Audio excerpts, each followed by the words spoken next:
shaping up to be a pretty uneventful day in the tillage tractor. Just some R&R, rest, relaxation, and burning a lot of fuel in the process. But then it started raining, so it's getting kind of sloppy. I may have to shut down.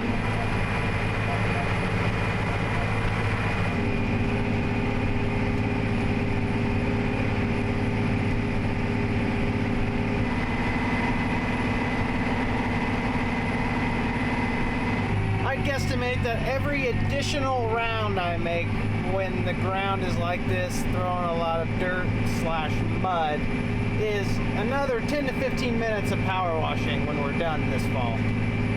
As one of the individuals who has to help power wash said equipment, I'm probably going to be quitting here soon. I hate to do that because it sure is working up nice right now. It's not looking horrible. The outlook is damp though. We may just have to give it like an hour before we keep going. That number is getting a little bit on the high side though. A couple percent of slip is very normal for a tired machine.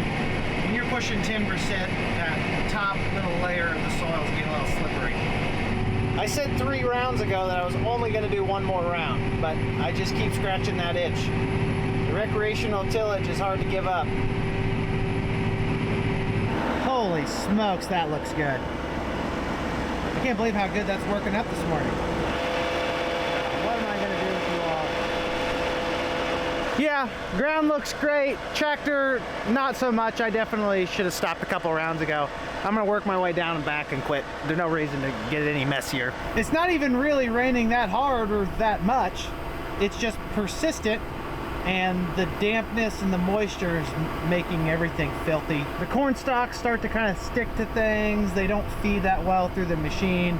And then the dirt just piles up everywhere and gets messy.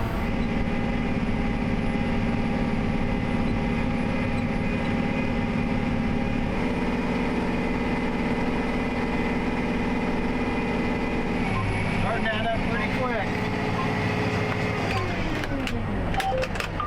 I'm planning on being back out here shortly, so left the key in the tractor. It's unlocked, battery's still on. If anyone shows up and steals it, maybe they'll at least work some ground on their way out. Looks like while we were getting the tractor filthy dirty, we missed out on some excitement back at home. Dad, Chris, and Jeff got the rolling basket replaced and fixed back into position on the 2660. Looks brand new. Mostly because it is brand new, that piece right there. Not the rolling basket, but that tube that goes across is what we had to replace. There is the tube that came off that just folded over right there in that spot, causing the basket to fall off. Honestly, like Jeff said yesterday, that's fairly thin metal. You'd think it'd be a little thicker for how much bouncing around and high speed spinning it's doing in the field. Knowing Dad, it's not completely done, or he would have put the tools up, got the tractor out of the way he used to help lift it back into place. I'm not just going to stand here and wait on them to fix this some more.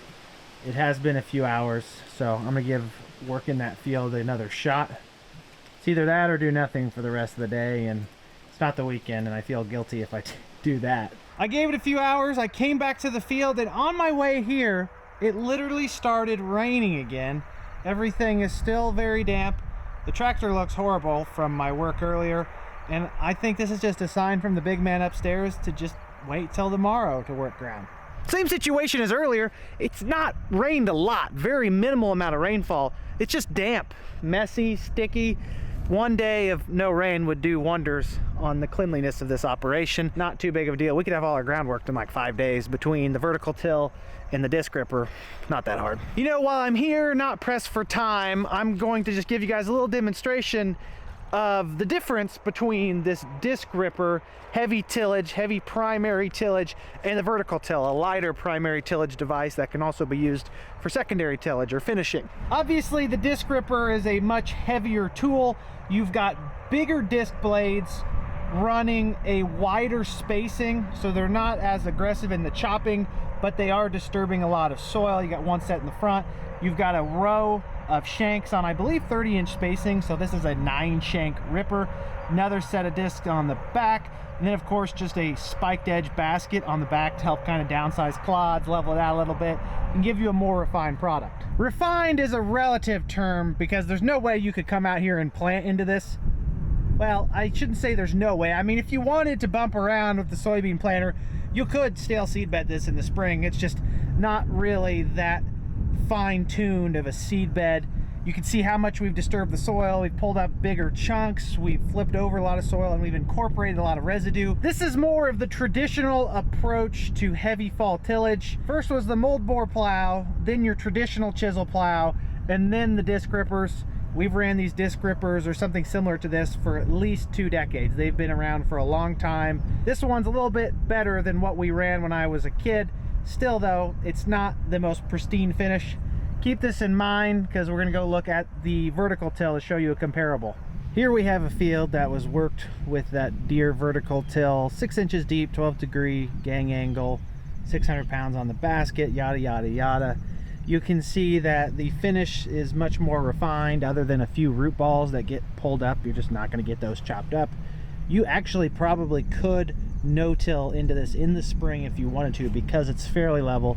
Planter would have no problem getting across that. The end is going to look better because a lot of times the vertical till just makes 2 passes here in the process of wrapping everything up. The long rows offer you a more realistic analysis or viewpoint of what this tool looks like after 1 pass.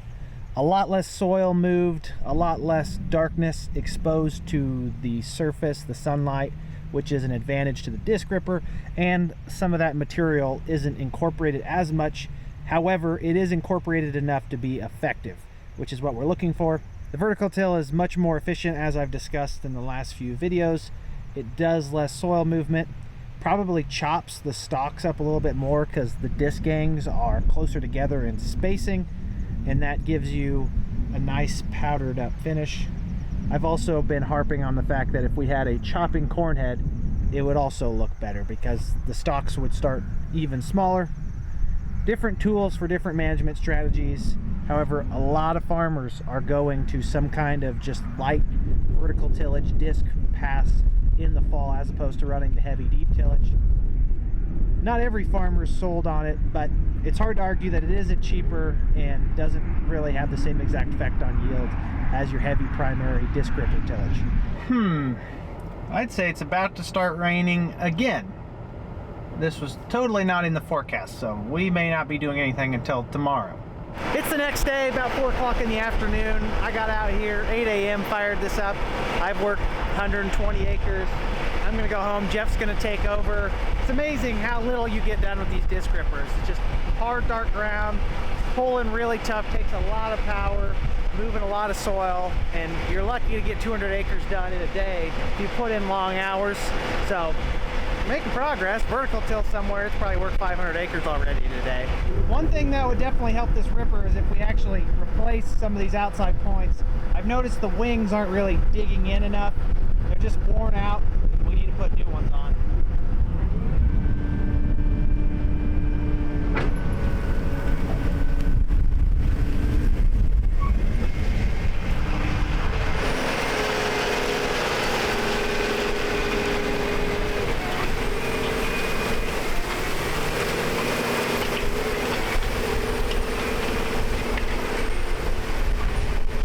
Jeff's been running the older 9460 and the vertical till earlier today.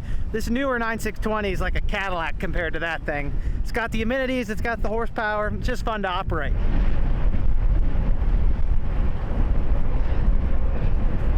The difference in tillage that I'm trying to say from the points being worn out is you can see the center here, look at how nice, dark, and disturbed it is. And you look at where the 2 wings run, there's just not as much trash flipped over into the soil. Could just be the design of the tool as well, but I think there's just a little bit of wear on the shank points.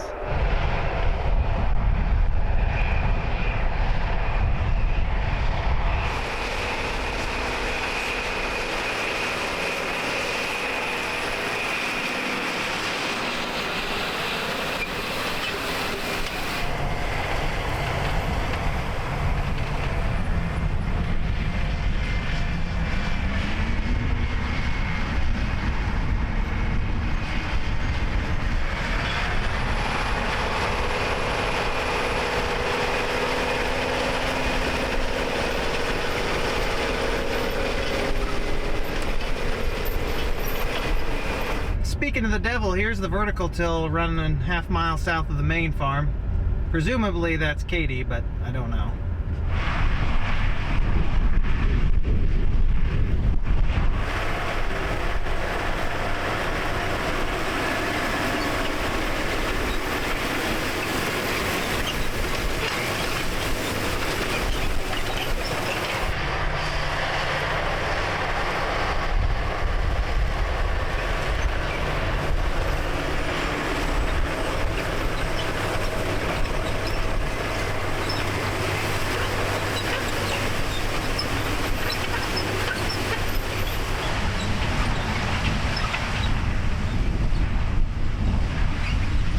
Kind of talked about it earlier. Still a lot of trash left on these fields. Most of it's pinned down or somewhat incorporated, so I don't think it's really going to blow away. Once we start getting some rain this winter, if we even get rain, this stuff will really decay. As I say that, you see some of the corn residue starting to blow away. Maybe we're just working it too deep. See, it's coming up kind of chunky. I don't know.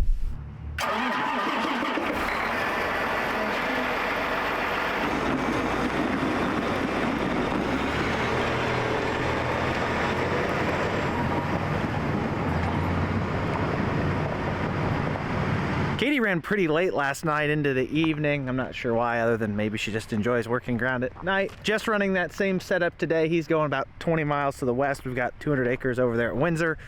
Dark ground, but we're gonna hit it with the VT just to get things done. And we got an 80 we're gonna try to disc rip this morning. Come on.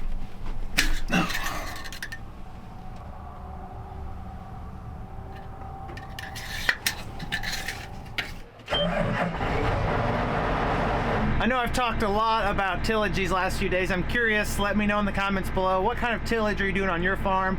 You know, tilling maybe, you doing cover crop, strip tilling. Everyone has such unique approaches to how they manage their residue and their seed bed and crop area going into the next season.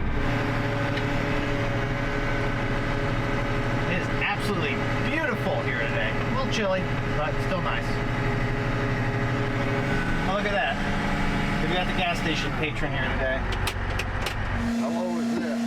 Pretty low, quarter of a tank. Loaded up, fueled up, ready to go do some more recreational tillage. Back in the tillage business. Black mucky dirt working up real nice with the disc ripper. The working conditions in this tractor are almost unbearable. There's not even a refrigerator. How am I going to keep my lunch cold? I don't know how people do it. Farm without refrigerators. It's awful. Next thing you know, you're going to suggest that I farm without a heated seat. Or you may even speak some blasphemy, like steering the tractor. That would be outlandish. Huh. Looks like that gigantic tile hole's still there. Didn't magically fix itself like I was hoping it would. There's some forgiveness to be had if you hit a tile hole that you didn't know was there. If you knew it was there and have driven around it multiple times this fall, then it's definitely on you if you hit it again, especially if you cause damage. Maybe I should just fill it in with the disc ripper and we'll worry about it next year.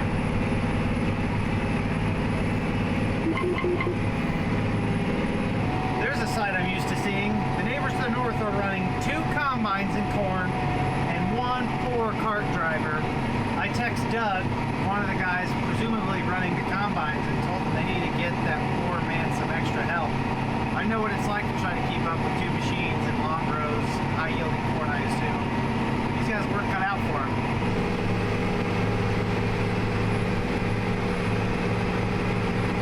It's always interesting to see how the different areas of a field pull differently.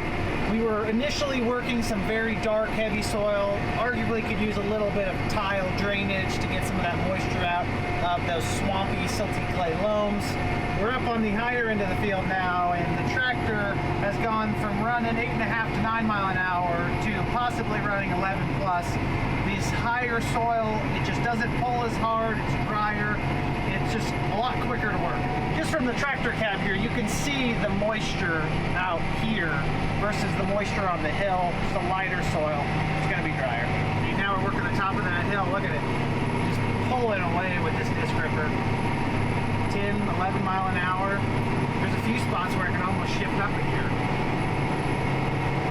As they say, there's no replacement for displacement. The 620 rated horsepower on this tractor is getting put to use out here. I think the peak horsepower is like 650, 660. A lot of ponies.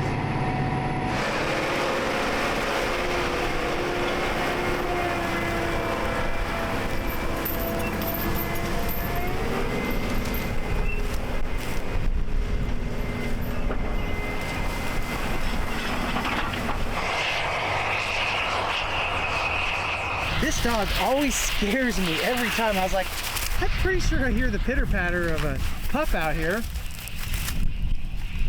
Come here. Not to assume the gender of this dog, but the pink collar makes me think it's a girl. That's probably 3 or 4 years in a row she's come and visit us every time we're out here doing something. I think that's her house over there where the gentleman's mowing. Just farming. You come to help? Yeah, I know. Taking off early again today. The boss man showed up. He's going to finish the last of that 80-acre field. It's Saturday. I've got a good lifelong friend's wedding to go to this afternoon, so that's what I'm going to be doing. It's been fairly windy the last few days. Can't hardly feel it in that big tractor cab or hear it because of the rumble of the engine. I bet yesterday it was 30 or 40 mile an hour breeze. I don't think 30 or 40 mile an hour qualifies as a breeze. That's definitely a wind. Trying to figure out what these two rascals are up to in the front yard. I'm watching you dogs, even when you think I'm not. That's where we were just running with the 9620R, and then over here at Windsor is where the vertical till is. They've got 80 acres done or so. That's some good dark ground over there too, so I'm sure it's pulling hard. I'd estimate that Dad'll have this field worked within the next 45 minutes. We only got a couple of rounds left here on the west end. Working the outside though, making probably 3 or 4 passes. That's not as quick as it sounds. Usually adds another 45 minutes to the process. I would say that within the next 3 or 4 days, assuming we don't get some random 5-inch rain, we'll pretty much have all of our tillage wrapped up. With 2 tractors, one covering a lot of acres, one covering a modest amount of acres, it's not really that hard to get all your ground worked. We have a very favorable climate here most seasons to get everything done without having to rush in some crazy outlandish manner like some of you folks in Minnesota, the Dakotas. There's no snow coming, no big rains yet. That is possible, but there's not one in the forecast. Get tillage done and then we'll move on to washing fall equipment off. Like that grain cart out there that I've got sitting untarped. It's gonna start smelling here in a couple days because it's gonna be back in the 80s. Anyways, that's today's update. I'm gonna take off, go celebrate my friend's wedding. As always, everyone, I greatly appreciate every single one of you continuing to tune in and support the channel. Your viewership means the world to me. Catch you all in the next episode. Until then, make sure you like the video if you enjoyed it, subscribe if you want to see more, and comment down below if you have any questions. You know I love to talk about farming. Have a great day, everyone. Peace!